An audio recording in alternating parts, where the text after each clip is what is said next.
La lluvia golpeaba con fuerza las ventanas del edificio corporativo en el centro de Ciudad de México. Desde el piso 30, Ricardo Montoya observaba la ciudad extenderse bajo un manto gris, mientras el humo de su cigarro cubano dibujaba espirales en el aire climatizado de su oficina. A sus 45 años, había construido un imperio que combinaba negocios legítimos con operaciones que preferían mantenerse en las sombras.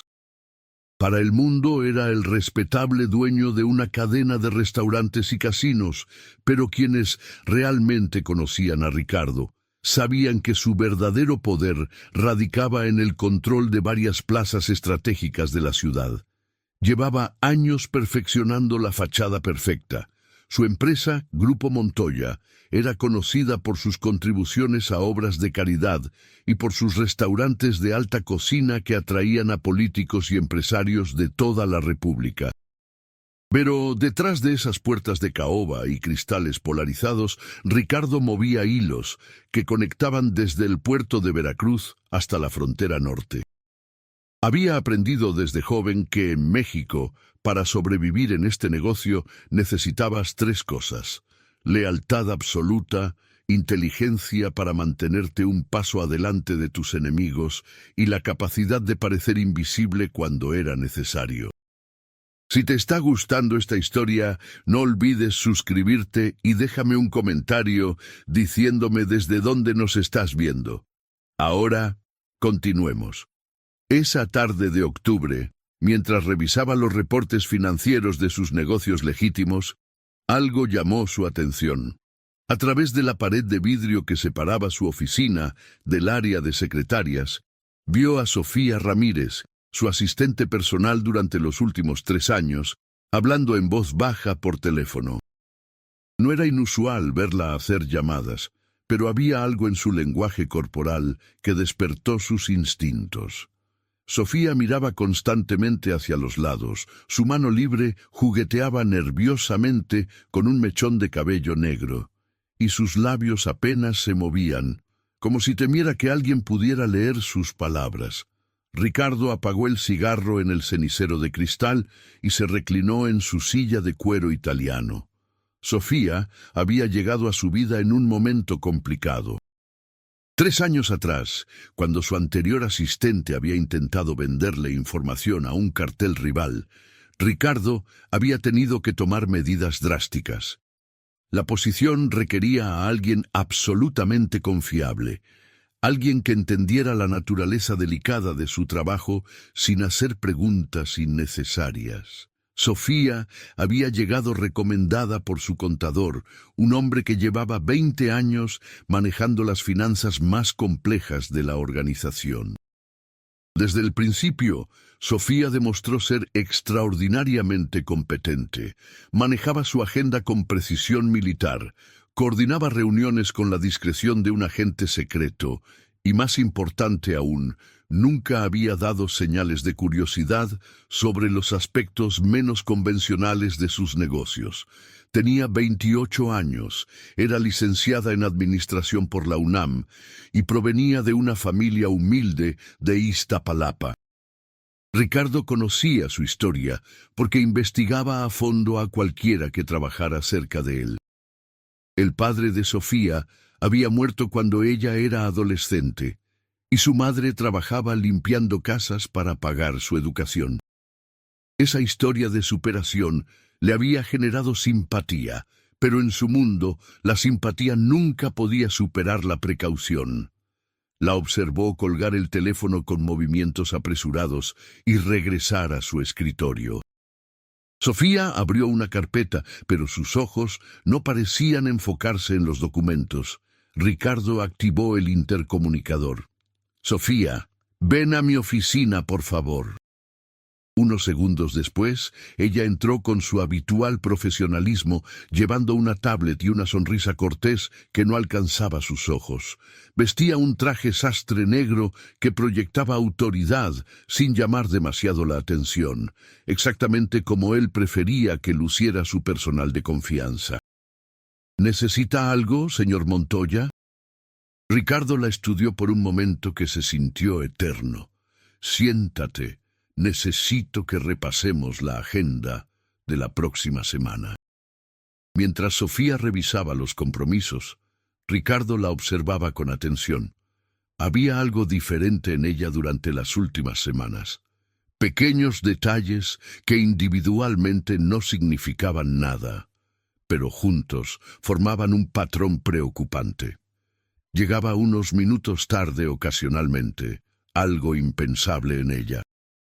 Había solicitado salir temprano 2 veces en el mes, aduciendo citas médicas, y ahora esas llamadas susurradas. El martes tienes reunión con los inversionistas japoneses a las 10, después el almuerzo con el secretario de Turismo y por la tarde la revisión trimestral con los gerentes de los casinos, recitaba Sofía, pero Ricardo notó que sus manos temblaban ligeramente. ¿Estás bien?, preguntó manteniendo un tono casual, pero observándola con la intensidad de un depredador. Sí, perfectamente. Solo un poco cansada. ¿Todo bien en casa? ¿Tu madre está bien de salud?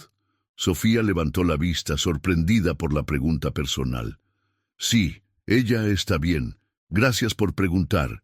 Ricardo asintió y la dejó continuar con el repaso de la agenda, pero su mente ya estaba trabajando en otro nivel. Esa noche, después de que todos salieran de la oficina, haría algunas llamadas. Tenía recursos que la mayoría de las personas no podían imaginar. Si Sofía estaba involucrada en algo que pudiera comprometer su operación, lo descubriría. Cuando Sofía finalmente salió de su oficina, Ricardo marcó un número en su teléfono privado, uno que no aparecía en ningún registro oficial. «Necesito que investigues a alguien», dijo cuando contestaron del otro lado. «Sofía Ramírez, mi asistente. Quiero saber con quién habla, a dónde va cuando sale de aquí, y si hay movimientos inusuales en sus finanzas. Discreción absoluta». «¿Qué tan rápido lo necesitas?», preguntó la voz en el teléfono. «Para mañana por la noche». Esa noche, Ricardo no pudo dormir. Se quedó en su penthouse en Polanco, mirando las luces de la ciudad desde su terraza. El imperio que había construido se sostenía sobre pilares de lealtad y miedo en proporciones cuidadosamente calibradas. Una traición en su círculo cercano podía desencadenar una reacción en cadena que destruyera todo. Había visto caer a hombres más poderosos que él por confiar en la persona equivocada. Pensó en su propio camino hacia el poder. Había crecido en Tepito, en una familia que apenas sobrevivía. Su padre había sido un pequeño comerciante que nunca pudo salir adelante jugando limpio. A los 18 años, Ricardo había tomado una decisión que cambiaría su vida. Aceptar trabajar para don Arturo Beltrán, un operador local que controlaba el mercado negro de electrónicos. Aprendió rápido que en ese mundo solo había 2 tipos de personas: los que mandaban y los que obedecían. Decidió que él mandaría. Le tomó 20 años llegar a donde estaba. 20 años de jugadas calculadas, de eliminar competidores, de construir alianzas estratégicas con políticos corruptos y empresarios dispuestos a mirar hacia otro lado. Había sobrevivido a 3 intentos de asesinato, a 2 investigaciones federales y a innumerables traiciones. Cada cicatriz en su cuerpo y cada cana en sus sienes contaban una historia de supervivencia. Al día siguiente, Ricardo llegó a la oficina más temprano que de costumbre. Sofía aún no había llegado, lo cual era extraño. Siempre era la primera en llegar, preparando el café como a él le gustaba y organizando los documentos del día. A las 9:15, cuando ella finalmente entró, Ricardo notó inmediatamente las ojeras bajo sus ojos y la palidez de su rostro. «Disculpe el retraso, señor Montoya. Hubo un problema en el metro». Era mentira. Ricardo lo supo de inmediato. Había vivido demasiados años leyendo a las personas para no detectar una mentira, pero no dijo nada, simplemente asintió y le pidió que le trajera café. A las 6 de la tarde, su contacto lo llamó. Tengo información. ¿Dónde quieres que nos veamos? En el lugar de siempre, a las 9. El lugar de siempre era un restaurante de su propiedad en La Condesa, uno que cerraba los lunes para mantenimiento, pero que Ricardo usaba ocasionalmente para reuniones que requerían absoluta privacidad. Llegó puntual y encontró a Mario, su investigador de confianza, esperándolo en una mesa al fondo del local vacío. Mario era un ex policía federal que había trabajado para Ricardo durante los últimos 10 años. Era meticuloso, discreto y, lo más importante, leal, porque Ricardo pagaba mejor que cualquier salario gubernamental y porque sabía demasiado para traicionarlo sin firmar su propia sentencia de muerte. ¿Qué descubriste?, preguntó Ricardo, encendiendo un cigarro mientras Mario abría una carpeta. Es complicado, comenzó Mario. Sofía ha estado reuniéndose con alguien durante las últimas 3 semanas. Un hombre llamado Daniel Cortés. Ricardo frunció el ceño. El nombre no le resultaba familiar. ¿Quién es? Agente especial de la DEA. Llegó a México hace 4 meses como parte de una operación conjunta con la PGR. Oficialmente están investigando rutas de tráfico hacia Estados Unidos. El mundo de Ricardo se detuvo por un segundo. La DEA. Eso explicaba todo: las llamadas susurradas, el nerviosismo, las llegadas tarde. Sofía estaba cooperando con autoridades estadounidenses, la traición más peligrosa posible. ¿Qué le ha pasado?, preguntó, manteniendo la voz sorprendentemente calmada. Mario deslizó varias fotografías sobre la mesa. Mostraban a Sofía reuniéndose con un hombre de apariencia estadounidense en diferentes cafeterías de la ciudad. En una de ellas, ella le entregaba lo que parecía ser un sobre. Aquí está lo interesante, continuó Mario. No creo que ella sea una infiltrada. Las reuniones comenzaron hace exactamente 23 días. Investigué más y descubrí que su hermano menor, Fernando, fue arrestado hace un mes en Tijuana con 20 kilos de cocaína. Está enfrentando 15 años de prisión federal. Ricardo procesó la información rápidamente. Están usando a su hermano como palanca. Exacto. Le ofrecieron un trato, información sobre ti, a cambio de reducir la sentencia de Fernando. Probablemente le prometieron protección y un nuevo inicio para su familia. Ricardo aplastó el cigarro en el cenicero con más fuerza de la necesaria. Sintió una mezcla de ira y algo que no esperaba: decepción. Había confiado en Sofía, o al menos tanto como alguien en su posición podía confiar en cualquiera. Durante 3 años había sido impecable, y ahora todo se derrumbaba porque su idiota hermano menor había decidido jugar al narco sin tener ni idea de lo que hacía. ¿Qué le ha dado exactamente?, preguntó. Por lo que pude averiguar, documentos financieros, registros de reuniones, nada que por sí solo sea incriminatorio, pero suficiente para que ellos comiencen a armar un caso. El agente Cortés es paciente. Está construyendo un expediente lentamente, tratando de no levantar sospechas. Ricardo se levantó y caminó hacia la ventana, observando la calle donde algunos transeúntes tardíos caminaban bajo la luz de los faroles. En su mundo, la traición tenía una sola respuesta. Siempre había sido así. Enviar un mensaje era fundamental para mantener el orden.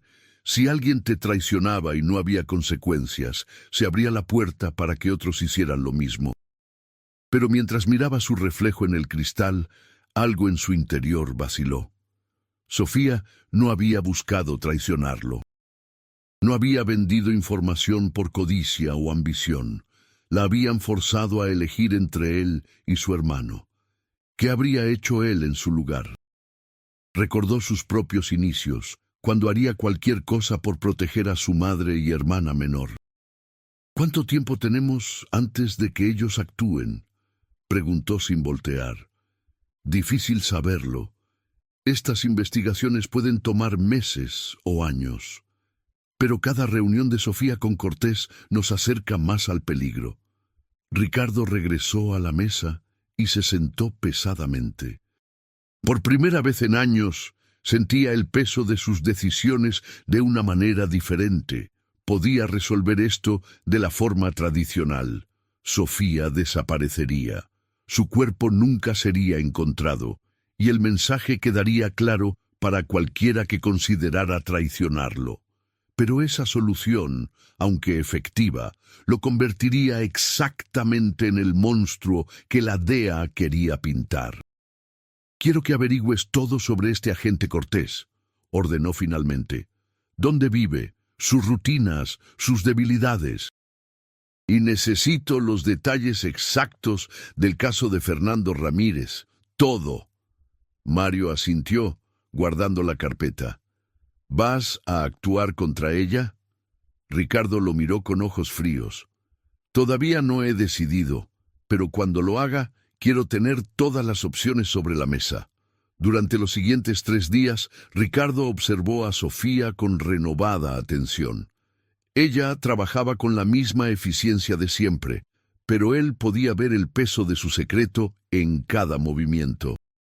La veía revisar su teléfono constantemente, dar un respingo cada vez que él la llamaba a su oficina, y los momentos en que creía que nadie la observaba, su máscara profesional caía revelando el rostro de alguien completamente agotado. El jueves por la noche, Mario volvió con más información. Fernando Ramírez tenía 23 años y había sido arrestado tratando de cruzar drogas hacia San Diego como mula para un cartel menor de Tijuana. Era su primer arresto, pero la cantidad de droga y el hecho de que fuera en la frontera hacían que el caso fuera federal y serio. El fiscal asignado era conocido por su dureza y su ambición política.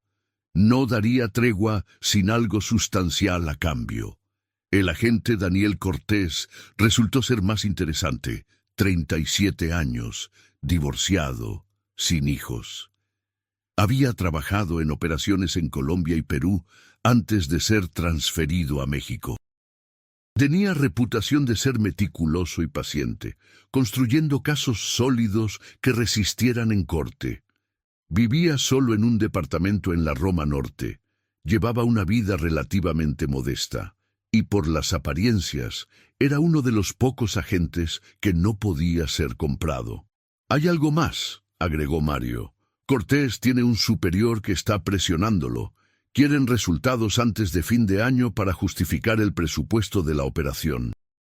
Eso significa que van a comenzar a apretar a Sofía para que consiga información más comprometedora».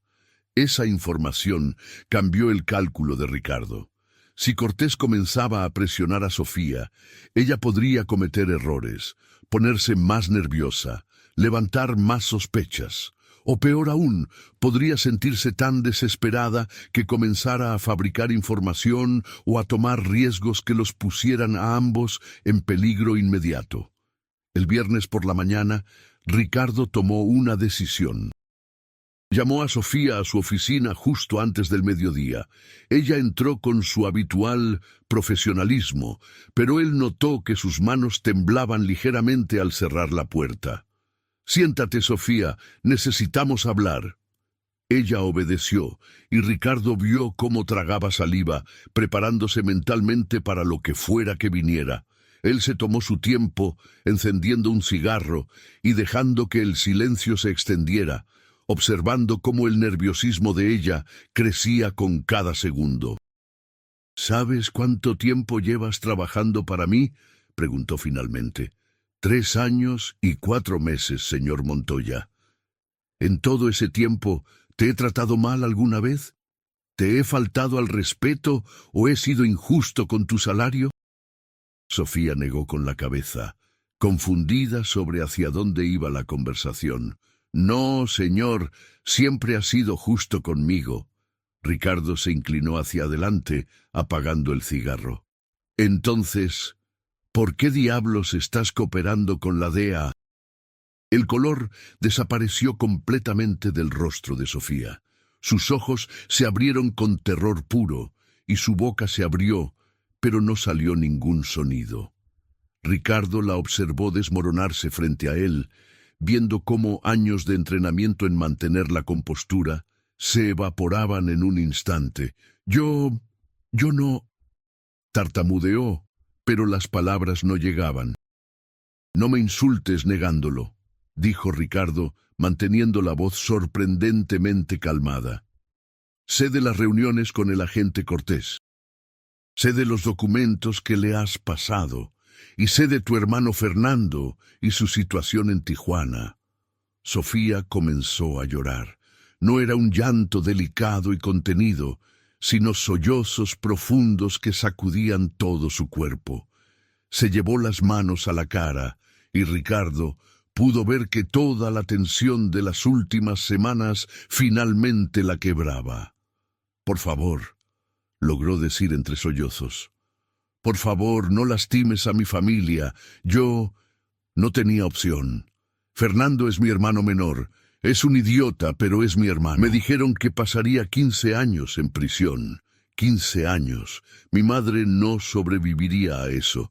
Y me prometieron que si cooperaba, reducirían su sentencia y nos darían protección. No sabía qué hacer». Ricardo escuchó en silencio mientras ella continuaba, palabras saliendo en torrentes, confesando todo. Cómo Cortés se había presentado en su casa una noche, cómo le habían mostrado evidencia del arresto de Fernando, cómo le habían pintado un cuadro de horror sobre lo que le sucedería a su hermano en prisión federal, cómo le habían ofrecido una salida que parecía la única opción posible. «¿Qué exactamente les has dado?», preguntó cuando ella finalmente se calmó lo suficiente para hablar coherentemente. Sofía se limpió las lágrimas con manos temblorosas. «Copias de tu agenda, algunos registros financieros de las empresas legítimas, nombres de personas con las que te reúnes. Pensé que nada que realmente te comprometiera. Traté de darles información que pareciera útil, pero que en realidad no fuera dañina». Ricardo procesó esto. Era mejor de lo que podría haber sido, pero aún así era información que en manos correctas podría comenzar a delinear patrones, establecer conexiones. «¿Les has hablado de las operaciones reales? ¿De los casinos, los envíos, las plazas?» «No», respondió ella enfáticamente. «Lo juro por mi madre. No sabía los detalles de esas cosas, nunca fui parte de esas conversaciones. Y cuando Cortés preguntaba sobre ellas, le decía que no tenía acceso a esa información. Traté de protegerte tanto como pude, mientras protegía a mi hermano». Ricardo se levantó y caminó hacia la ventana. La lluvia había regresado, golpeando el vidrio con fuerza. Sofía se quedó sentada, probablemente esperando que él ordenara su ejecución en cualquier momento. Era lo que cualquier persona en su posición habría hecho. Era lo que él mismo había hecho en situaciones similares en el pasado. Pero mientras miraba la ciudad bajo la lluvia, Ricardo pensó en todas las decisiones que lo habían llevado a este momento. Pensó en el joven de Tepito, que había sido, en cómo las circunstancias lo habían empujado hacia este mundo. Pensó en las personas que había eliminado a lo largo de los años, algunas que merecían su destino y otras que simplemente habían estado en el lugar equivocado, en el momento equivocado. Pensó en su propia hermana, quien había muerto de cáncer 5 años atrás, porque no tenía dinero para tratamiento adecuado antes de que él acumulara su fortuna. ¿Qué habría hecho él si alguien le hubiera ofrecido salvarla a cambio de traicionar a alguien? Probablemente lo mismo que Sofía. «Levántate», ordenó finalmente. Sofía obedeció con piernas temblorosas, preparándose para lo peor. Ricardo se volteó para mirarla directamente. «Vas a seguir trabajando para mí como si nada hubiera pasado. Vas a continuar tus reuniones con Cortés, pero a partir de ahora yo voy a controlar exactamente qué información le das». La confusión se reflejó en el rostro de Sofía. ¿Qué? ¿Me escuchaste? Vas a convertirte en mi agente doble. Vamos a alimentar a la DEA con información que yo elija, información que los mantendrá ocupados, persiguiendo sombras, mientras yo reorganizo mis operaciones reales. Y a cambio, voy a resolver el problema de tu hermano de una manera diferente. Sofía lo miraba como si no pudiera creer lo que estaba escuchando. ¿Por qué? ¿Por qué harías esto? Ricardo volvió a su silla y se sentó, estudiándola. Porque eres una buena persona atrapada en una situación imposible. Y porque he pasado 20 años siendo el monstruo que todos esperan que sea. Tal vez es momento de probar algo diferente, pero que quede claro, si me traicionas de verdad, si juegas conmigo o intentas algo inteligente, no habrá segunda oportunidad. ¿Entiendes? Sofía asintió vigorosamente, lágrimas frescas rodando por sus mejillas, pero esta vez de alivio. Sí, lo entiendo. Gracias. No sé qué decir. No digas nada todavía. Escucha lo que voy a hacer. Ricardo se reclinó en su silla. Tengo contactos en Tijuana que pueden renegociar el caso de tu hermano. No voy a sacarlo libre porque eso levantaría sospechas, pero puedo reducir los cargos de manera que el fiscal local esté dispuesto a negociar. Fernando cumplirá tiempo, pero será en una instalación mínima de seguridad y por mucho menos que 15 años. Tal vez 3 o 4. Eso sería increíble. Pero hay condiciones. Tu hermano sale de Tijuana cuando sea liberado y nunca vuelve a involucrarse en este negocio. Le consigo un trabajo legítimo en uno de mis restaurantes aquí en la ciudad, bajo supervisión estricta. Y tú vas a seguir trabajando para mí, pero ahora con total transparencia. Nada de secretos entre nosotros. Sofía asintió, limpiándose las lágrimas. Lo que tú digas, haré lo que sea necesario. Ricardo abrió un cajón de su escritorio y sacó un sobre. Aquí hay $10,000 en efectivo. Es para los gastos legales de tu hermano y para ayudar a tu madre durante este tiempo. No quiero que tu situación financiera te haga vulnerable a más presión de Cortés. Sofía tomó el sobre con manos temblorosas, mirándolo como si no pudiera creer que esto estuviera sucediendo. Ricardo continuó. Ahora, sobre Cortés. Tu próxima reunión con él es el martes, ¿correcto? Sí, en el café de la Colonia del Valle. Perfecto. Vas a ir a esa reunión y le vas a dar esto. Ricardo le entregó una carpeta. Son documentos financieros que muestran inversiones en propiedades que parecen sospechosas. Él creerá que son parte de mi operación de lavado de dinero. ¿Y no lo son? No, son inversiones completamente legítimas que hice hace años, pero tomarán meses investigarlas a fondo, y cuando finalmente descubran que todo está en orden, yo ya habré movido las operaciones reales a otras estructuras. Los mantendremos persiguiendo su cola mientras reorganizo todo.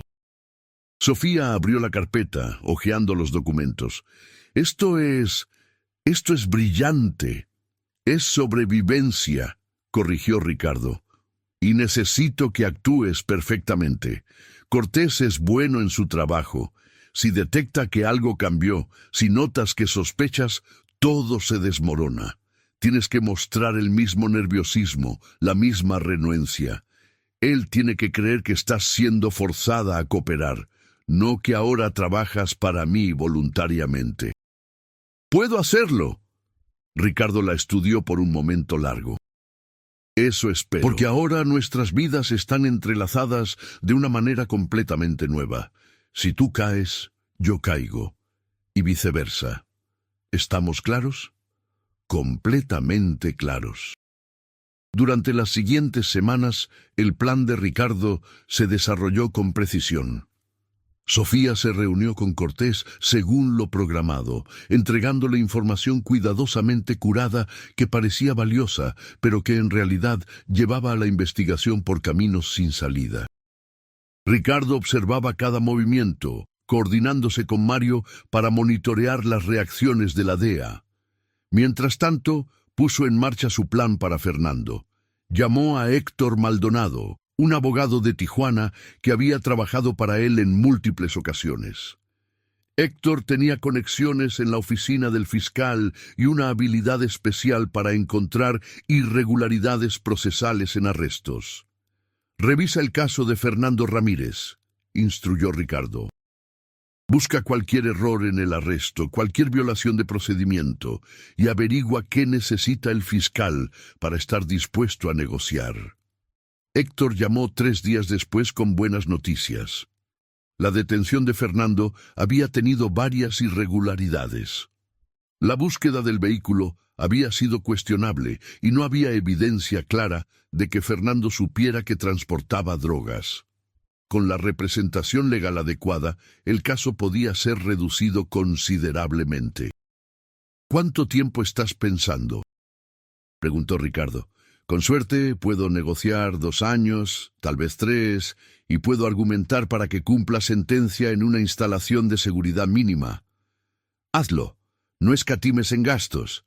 El cambio en Sofía fue notable. Aunque todavía estaba bajo presión, el peso de saber que había un plan para salvar a su hermano y que ya no estaba sola contra el mundo transformó su comportamiento. Se volvió más enfocada, más determinada. Ricardo notó que incluso su trabajo mejoró. Ahora que no tenía que cargar la culpa del engaño, podía concentrarse completamente. Pero el verdadero desafío vino cuando Cortés comenzó a presionar por información más específica.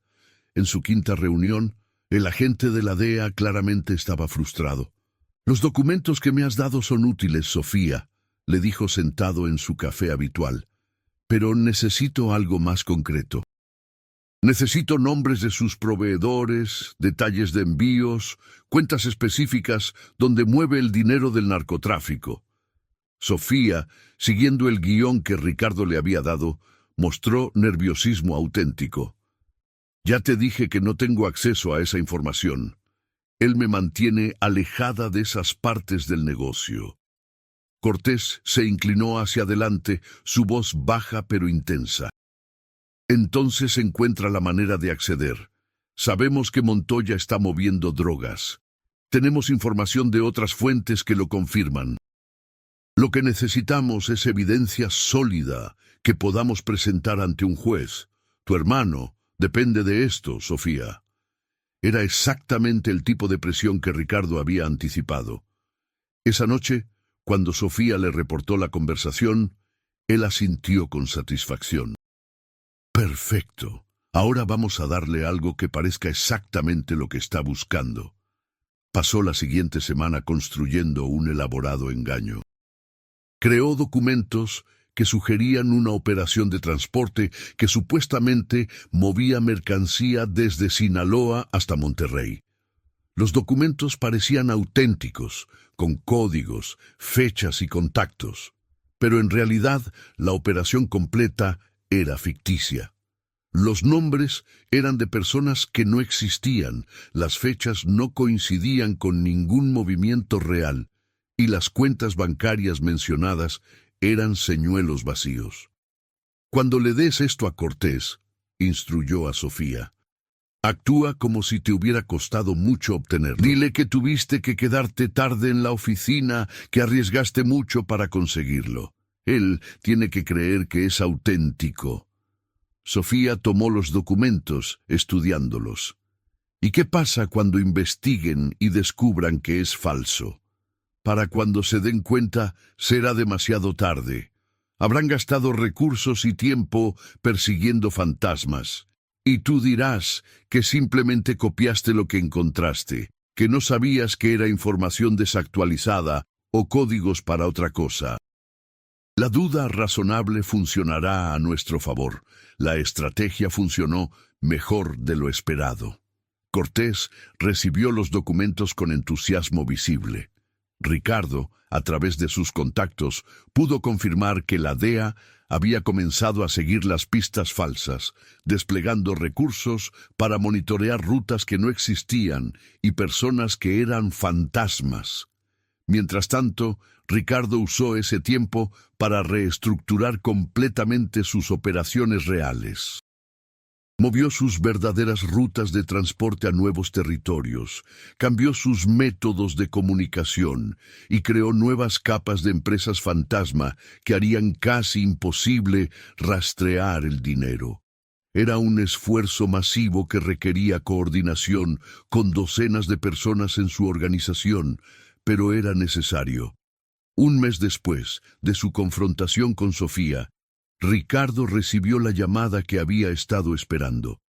Héctor Maldonado tenía buenas noticias. Logré un acuerdo. Fernando Ramírez se declarará culpable de un cargo menor, posesión con intención de distribuir en lugar de tráfico internacional.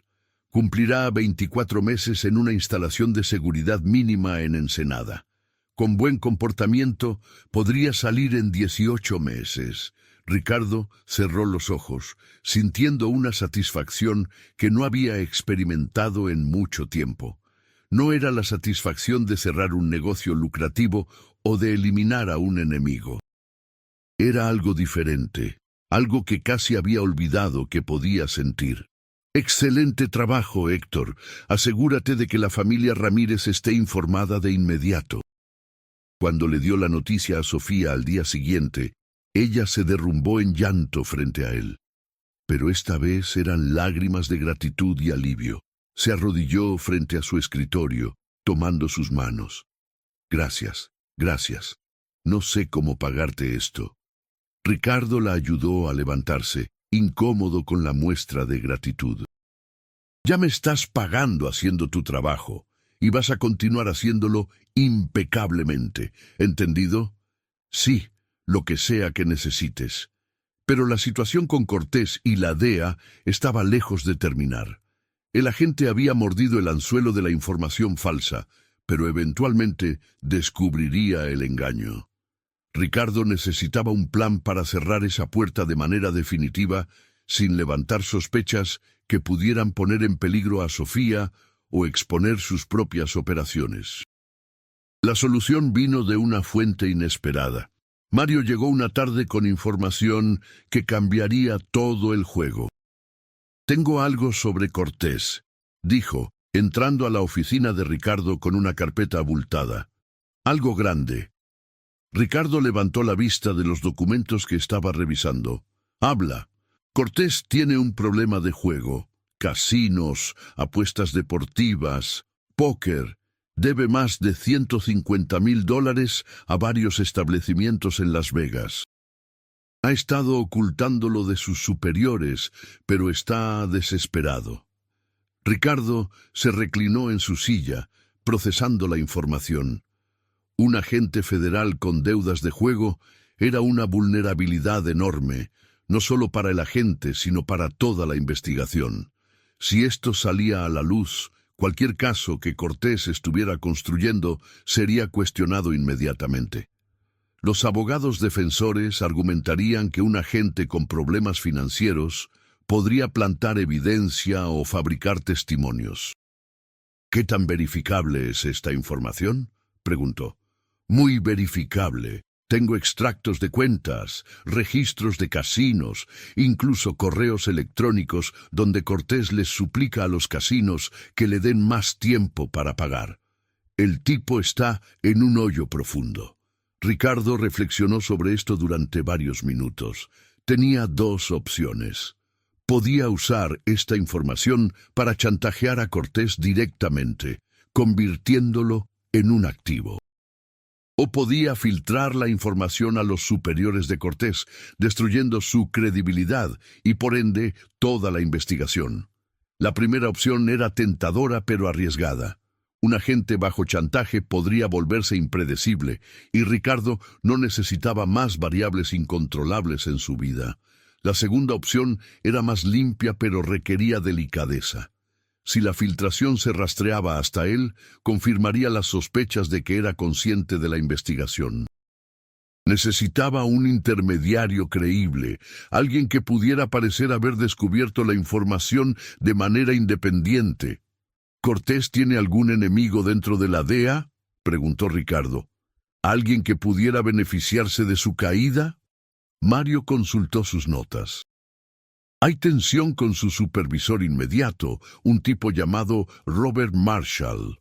Marshall es un veterano que está cerca de la jubilación y no está contento con que Cortés esté llevando esta investigación de alto perfil. Hay rumores de que Marshall siente que Cortés le robó el caso. Perfecto. Necesito que construyas un paquete de información sobre las deudas de Cortés.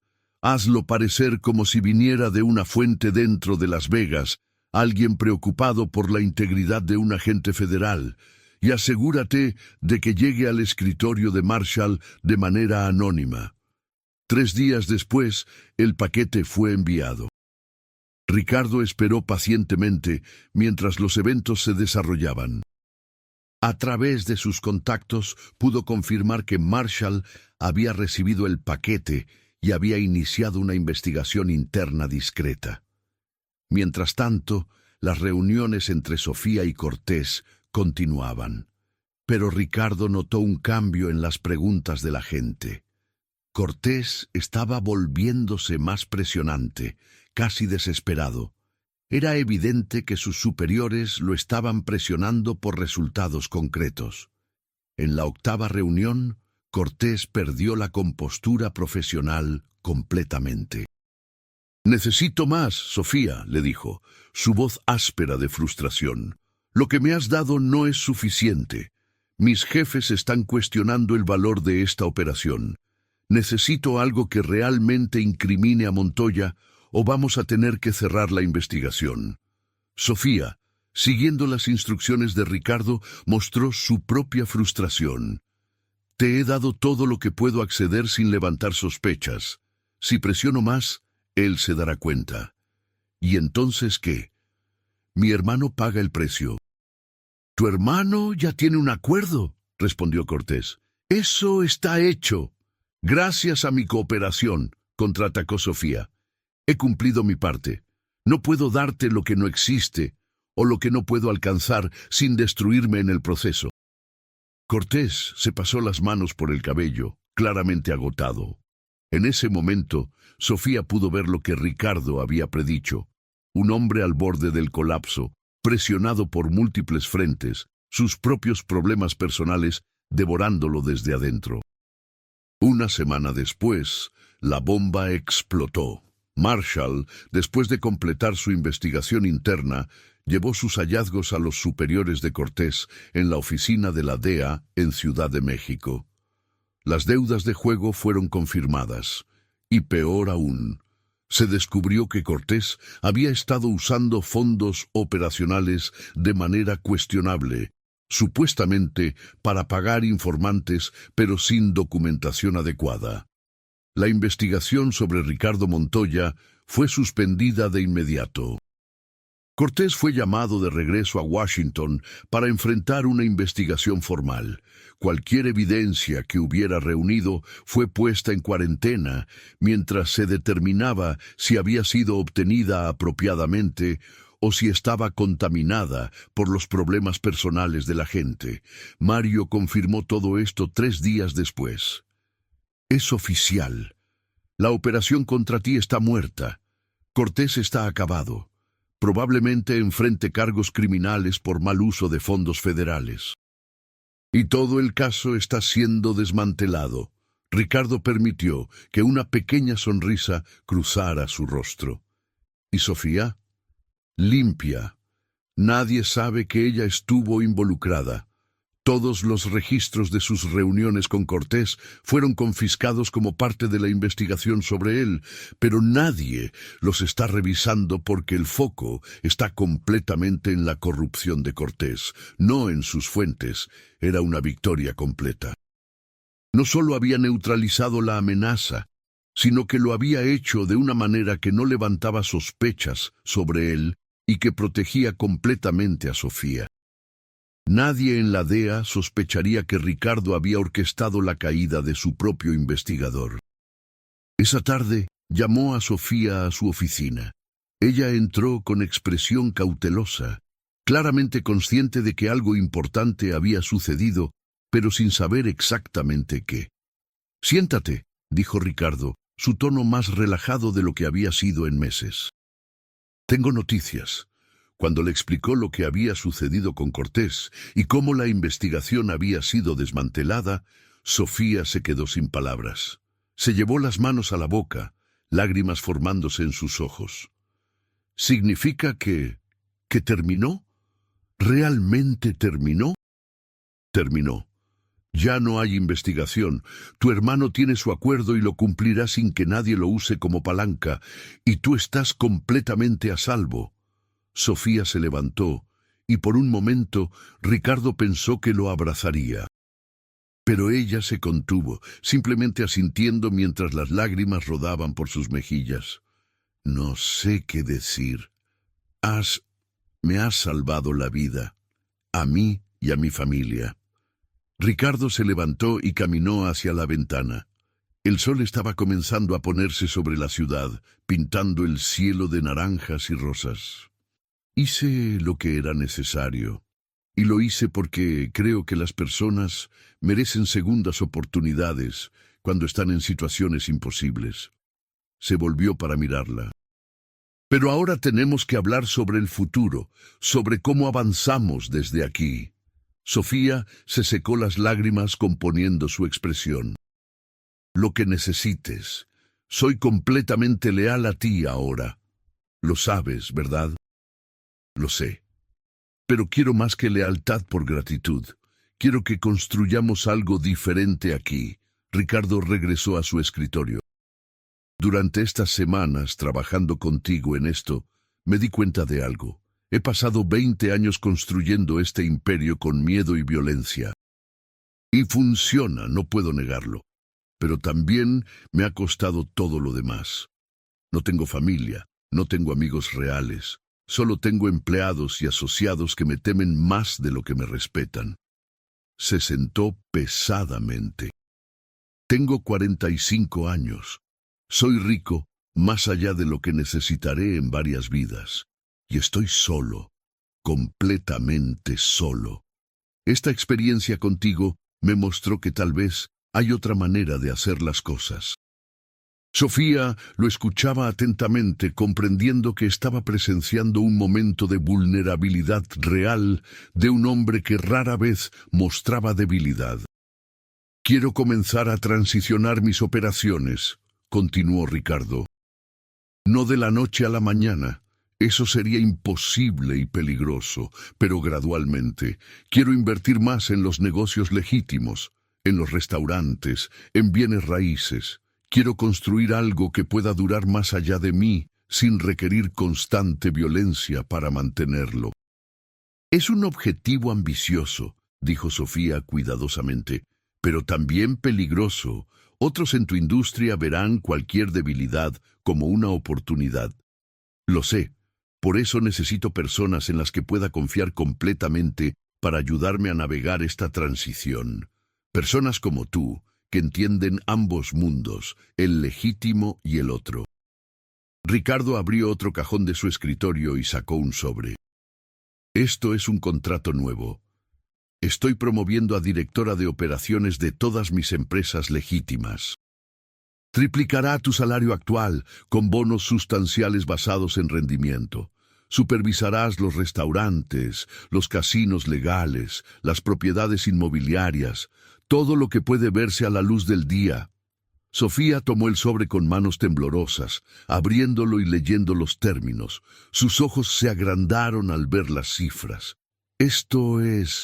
Ricardo, esto es increíble. Pero, ¿por qué yo? Hay personas con más experiencia, más educación. Porque has demostrado algo que la experiencia y la educación no pueden enseñar: carácter bajo presión. Estuviste en una situación imposible y trataste de hacer lo correcto de la mejor manera que pudiste. No robaste, no trataste de sacar provecho personal.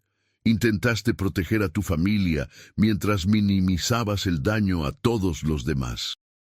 Ese tipo de integridad es rara, especialmente en mi mundo.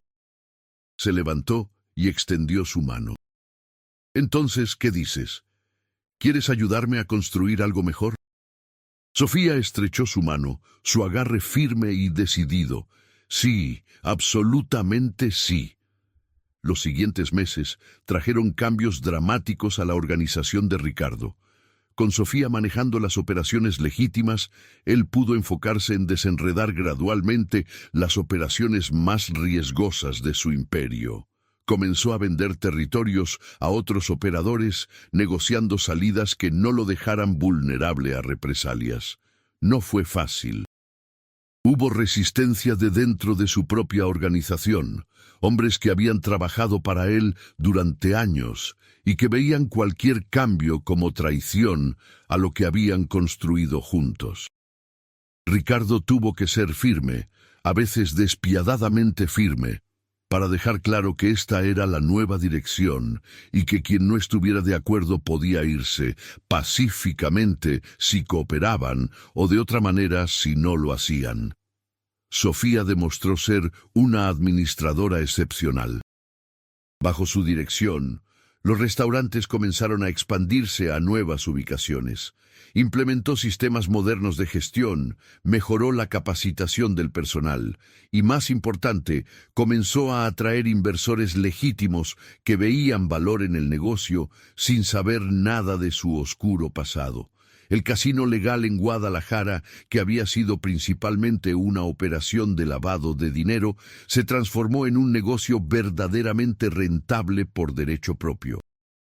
Sofía contrató gerentes con experiencia en Las Vegas y Macao, modernizó las instalaciones y comenzó a atraer turistas internacionales. Fernando Ramírez fue liberado de prisión después de 18 meses de buen comportamiento. Ricardo cumplió su promesa, dándole un trabajo en uno de los restaurantes. Fernando comenzó en la cocina, lavando platos, pero mostró talento y disposición para aprender. Sofía lo supervisaba de cerca, asegurándose de que su hermano menor entendiera la increíble oportunidad que se le había dado y las consecuencias de desperdiciarla. 6 meses después de su liberación, Ricardo tuvo una conversación con Fernando en la cocina del restaurante Insignia en Polanco. El joven había madurado considerablemente. Las duras lecciones de la prisión habían erosionado la arrogancia juvenil que lo había metido en problemas. «Señor Montoya», dijo Fernando, limpiándose las manos en su delantal, «quiero agradecerle por todo lo que hizo por mí y por mi familia». Ricardo estudió al joven, viendo algo de sí mismo en esa edad, aunque esperaba que Fernando tomara un camino diferente. «No me agradezcas todavía, agradéceme cuando hayas construido una vida de la que puedas estar orgulloso, cuando tu madre pueda presumir de ti sin tener que ocultar cómo ganas tu dinero». Fernando asintió solemnemente. «Estoy trabajando en eso. El chef dice que tengo talento. Quiero ir a una escuela de cocina, aprender a hacer esto correctamente». «Entonces, hazlo. Sofía me dijo que estás ahorrando tu salario. Cuando estés listo para la escuela de cocina, ven a verme. Cubriremos los costos». Los ojos de Fernando se llenaron de lágrimas. «¿Por qué hace esto por nosotros? No lo entiendo. Después de lo que mi hermana hizo...» «Tu hermana hizo lo que cualquier persona decente haría, proteger a su familia». Ricardo puso una mano en el hombro del joven. «Y estoy haciendo esto porque creo en las segundas oportunidades, porque creo que las personas pueden cambiar, y porque necesito creer que todo lo que he hecho en mi vida puede de alguna manera llevar a algo bueno». Un año después de la confrontación inicial con Sofía, Ricardo Montoya se encontraba en la terraza de su penthouse, mirando la ciudad como había hecho incontables veces antes. Pero esta vez, su perspectiva era diferente. Sus operaciones ilegales se habían reducido a una fracción de lo que fueron. Todavía existían, no podía eliminarlas completamente sin poner en riesgo todo lo que había construido, pero eran más pequeñas, más contenidas, más controladas, y cada mes se volvían más pequeñas. Sus negocios legítimos, por otro lado, florecían. Los restaurantes tenían lista de espera de semanas. El casino había ganado premios de la industria. Las inversiones inmobiliarias estaban generando retornos impresionantes. Por primera vez en su vida, Ricardo Montoya estaba ganando dinero de manera que podía discutirse abiertamente en juntas de accionistas. Sofía había demostrado ser no solo una empleada excepcional, sino una verdadera socia. Su perspectiva fresca y su ética de trabajo habían transformado operaciones que habían sido estancadas durante años. Más importante, su presencia le recordaba constantemente a Ricardo por qué había elegido este nuevo camino. La puerta de la terraza se abrió y Sofía salió, llevando 2 copas de vino. Se había ganado el derecho de visitar su espacio personal, algo que nadie más en su organización podía presumir. «Pensé que podrías usar esto», dijo, entregándole una copa. «Ha sido un día largo». Ricardo aceptó el vino con una sonrisa. «Días largos, pero mejores días. Los números del último trimestre son excelentes. Son más que excelentes, son fenomenales. Si continuamos a este ritmo, en 3 años tus negocios legítimos generarán más ingresos que lo que alguna vez generaste con las otras actividades». Ricardo brindó con ella. «Eso es el objetivo. ¿Cómo está tu familia?» «Bien. Mi madre finalmente aceptó mudarse a un departamento mejor. Ya no tiene que trabajar limpiando Fernando casas. fue Aceptado en el Instituto Culinario. Comienza el próximo semestre. Excelentes noticias». Ricardo tomó un sorbo de vino. «¿Y tú? ¿Cómo estás tú?» Sofía se recargó en el barandal, mirando la ciudad. «Honestamente, mejor de lo que he estado en años. Tal vez en toda mi vida. Siento que finalmente estoy construyendo algo significativo, algo que durará». «Sé lo que quieres decir». Ricardo se unió a ella en el barandal. «Durante 20 años, todo lo que construí estaba fundamentado en arena. Podía desmoronarse en cualquier momento. Ahora, por primera vez, siento que estoy construyendo sobre roca sólida». Se quedaron en silencio cómodo por un momento, observando las luces de la ciudad parpadear en la creciente oscuridad. Finalmente, Sofía habló. «¿Alguna vez te arrepientes de las decisiones que tomaste, del camino que elegiste cuando eras joven?» Ricardo consideró la pregunta cuidadosamente. Arrepentimiento es una palabra complicada. ¿Desearía haber tenido otras opciones cuando era joven? Sí, desearía haber tomado decisiones diferentes. Tal vez. Pero todas esas decisiones, buenas y malas, me trajeron aquí. Y aquí, ahora, siento que finalmente estoy haciendo algo que vale la pena. «Estás salvando vidas», dijo Sofía suavemente. «La mía, la de mi familia, la de Fernando. Probablemente muchas otras de formas que nunca sabrás». «No soy un salvador», corrigió Ricardo. «Soy un hombre que cometió muchos errores y que está tratando de corregir algunos de ellos antes de que sea demasiado tarde. Eso es todo». Sofía lo miró con una expresión que contenía respeto, gratitud y algo más que ninguno de los dos estaba listo para nombrar. «Para mí, eres mucho más que eso». Pasaron otro año antes de que Ricardo finalmente lograra desenredarse completamente del mundo criminal. Fue un proceso doloroso que requirió negociaciones delicadas, pagos sustanciales a las personas correctas y, en algunos casos, amenazas creíbles a quienes no querían dejarlo ir pacíficamente. Pero finalmente, en una mañana de primavera, Ricardo se despertó sabiendo que ya no tenía obligaciones pendientes con ese mundo. Sus últimos territorios habían sido vendidos, sus últimas operaciones transferidas. Era libre, no completamente libre, nunca lo sería. Su pasado siempre estaría ahí, y siempre habría personas que recordarían quién era y qué había hecho, pero legalmente, financieramente, operacionalmente, estaba limpio. Grupo Montoya se había transformado en un conglomerado legítimo de hospitalidad y entretenimiento.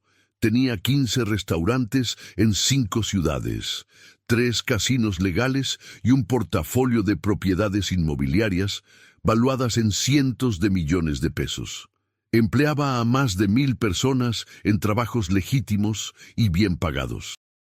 Ricardo celebró este hito de manera privada, solo él y Sofía, en su restaurante favorito después de horas. Abrieron una botella de champán que había estado guardando para una ocasión especial. Por nuevos comienzos, brindó Sofía. Por segundas oportunidades, respondió Ricardo. Bebieron en silencio por un momento antes de que Ricardo hablara nuevamente. He estado pensando en el futuro, no solo del negocio, sino personal. Sofía lo miró con curiosidad. ¿Qué quieres decir? Tengo 46 años. He pasado toda mi vida construyendo, sobreviviendo, luchando. Ahora que finalmente tengo algo real, algo duradero, me doy cuenta de que no tengo a nadie con quien compartirlo. Puso su copa de champán y la miró directamente. Excepto tú. Durante estos 2 años, te has convertido en más que mi empleada o mi socia. Eres mi amiga, mi confidente, la persona en quien más confío en el mundo. Sofía sintió su corazón acelerarse. Ricardo, déjame terminar, continuó él. Sé que nuestra relación comenzó de la manera más complicada posible.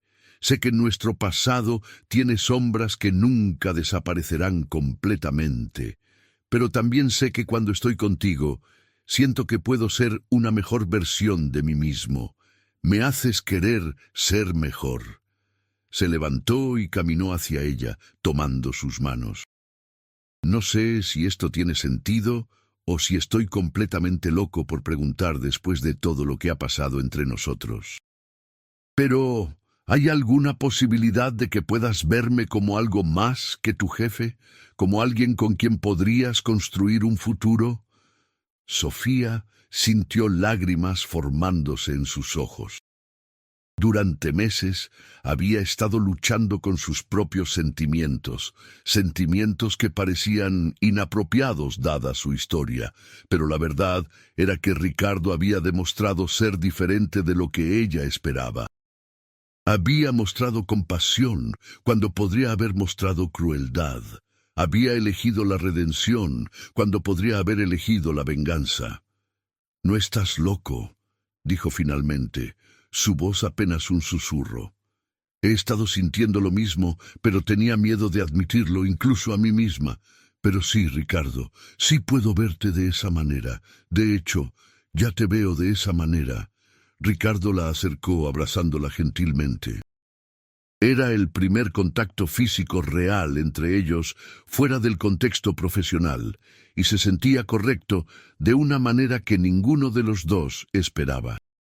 «Entonces tomémoslo despacio», dijo él, sin presión, sin expectativas imposibles. «Solo veamos hacia dónde nos lleva esto». Sofía asintió contra su pecho. «Despacio. Suena perfecto». Pasaron los siguientes meses explorando esta nueva dimensión de su relación con cuidado. Cenas que gradualmente se volvieron más personales que profesionales. Conversaciones que se extendían hasta las primeras horas de la mañana. Momentos robados de intimidad que se sentían tanto emocionantes como correctos. La madre de Sofía, cuando finalmente conoció a Ricardo en un contexto social, fue cautelosa, pero eventualmente cálida. Fernando, quien ahora estudiaba cocina y trabajaba en uno de los restaurantes, desarrolló un respeto genuino por Ricardo que iba más allá de la gratitud. 2 años después de que Ricardo se retirara completamente del mundo criminal, él y Sofía se casaron en una ceremonia pequeña e íntima en Tulum. Solo familia cercana y unos pocos amigos selectos asistieron. No hubo ostentación, no hubo demostración de riqueza.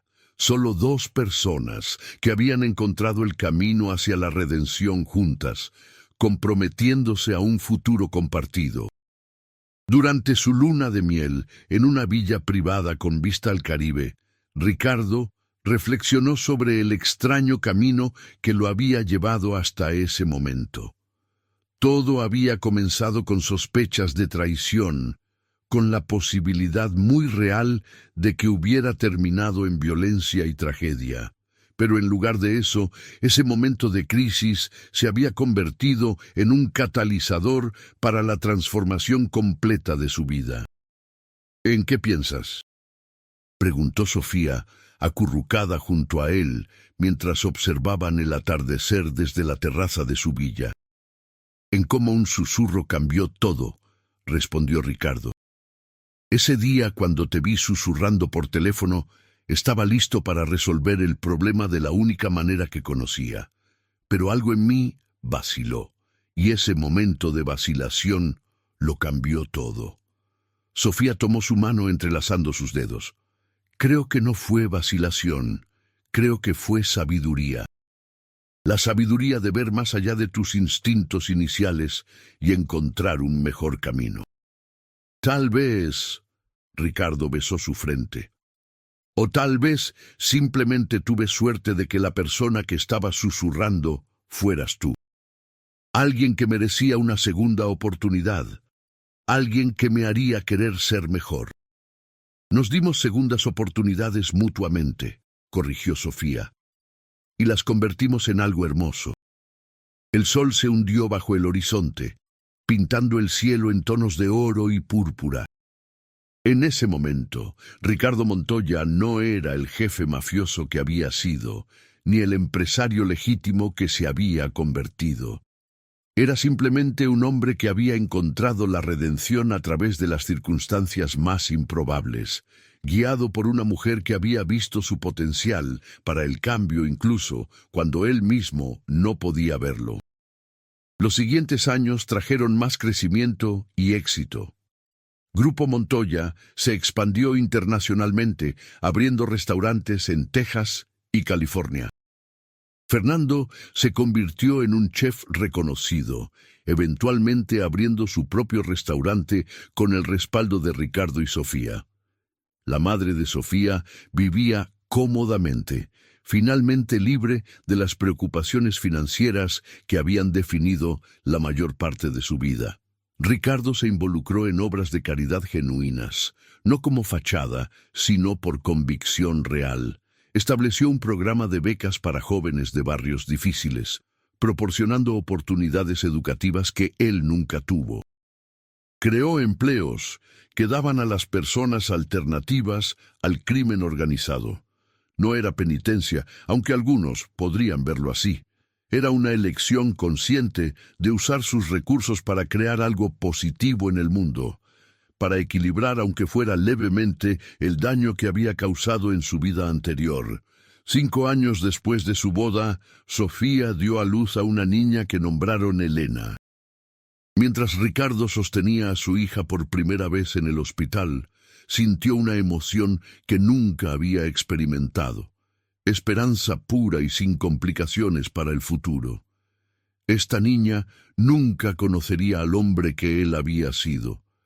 Crecería rodeada de amor, oportunidad y la libertad de elegir su propio camino sin las limitaciones que habían definido su propia juventud. Y eso, más que cualquier imperio que hubiera construido o cualquier enemigo que hubiera derrotado, se sentía como su mayor logro. ¿Estás bien?, preguntó Sofía desde la cama del hospital, observándolo sostener a Elena. Ricardo levantó la vista, lágrimas brillando en sus ojos. Más que bien. Estoy completo. Por primera vez en mi vida, estoy completo. Años después, cuando Ricardo tenía 55 años y finalmente se retiraba del manejo activo de sus negocios, dejando las operaciones en las capaces manos de Sofía y un equipo de ejecutivos talentosos, reflexionó sobre su vida en una entrevista para una revista de negocios. El periodista, sin conocer el verdadero alcance de su pasado, le preguntó cuál había sido el momento decisivo en su carrera. Ricardo pensó cuidadosamente en su respuesta. No podía contar la historia real, no completamente, pero podía compartir su esencia. Hubo un momento, dijo, cuando descubrí que alguien en quien confiaba me había traicionado. En ese momento tenía el poder de destruir a esa persona. Habría sido fácil, incluso esperado en mi círculo en ese tiempo, pero decidí tomar un camino diferente. Decidí entender en lugar de condenar, redimir en lugar de castigar. Y esa decisión cambió todo. No solo para esa persona, sino para mí también. ¿Alguna vez te arrepientes de esa elección?, preguntó el periodista. Ricardo sonrió, pensando en Sofía esperándolo en casa, en Elena, que ahora tenía 10 años y mostraba interés en el negocio familiar, en Fernando, que había abierto su tercer restaurante, en las cientos de familias que dependían de los empleos que él había creado. Ni por un segundo, respondió. Fue la mejor decisión que tomé en mi vida. Me enseñó que el verdadero poder no está en destruir a quienes te lastiman, sino en encontrar formas de convertir potencial traición en alianza genuina. En ver la humanidad en las personas incluso cuando están en su peor momento. Cuando la entrevista fue publicada, muchos en el mundo empresarial la leyeron como una lección sobre liderazgo y perdón en los negocios. Algunos de los ex asociados de Ricardo, los que conocían su verdadero pasado, la leyeron de manera diferente. La vieron como lo que realmente era, una confesión velada de un hombre que había encontrado redención y quería que otros supieran que el cambio era posible. En su oficina en casa, Ricardo guardaba 2 fotografías lado a lado en su escritorio. Una era de su boda con Sofía, ambos sonriendo genuinamente bajo el sol de Tulum. La otra era de Elena en su 10º cumpleaños, rodeada de familia y amigos. Ocasionalmente, cuando estaba solo, miraba esas fotografías y pensaba en el camino que lo había llevado hasta allí. Pensaba en las decisiones que había tomado, tanto las buenas como las malas. Pensaba en las personas que había lastimado y en aquellas que había ayudado. Pensaba en el hombre que había sido y en el hombre que se había convertido. Y cada vez llegaba a la misma conclusión. Ese susurro que había escuchado años atrás, ese momento cuando vio a Sofía hablando nerviosamente por teléfono, no había sido el principio del fin. Había sido el principio de algo completamente nuevo. Una segunda oportunidad que ninguno de los dos esperaba, pero que ambos habían aprovechado con todo lo que tenían.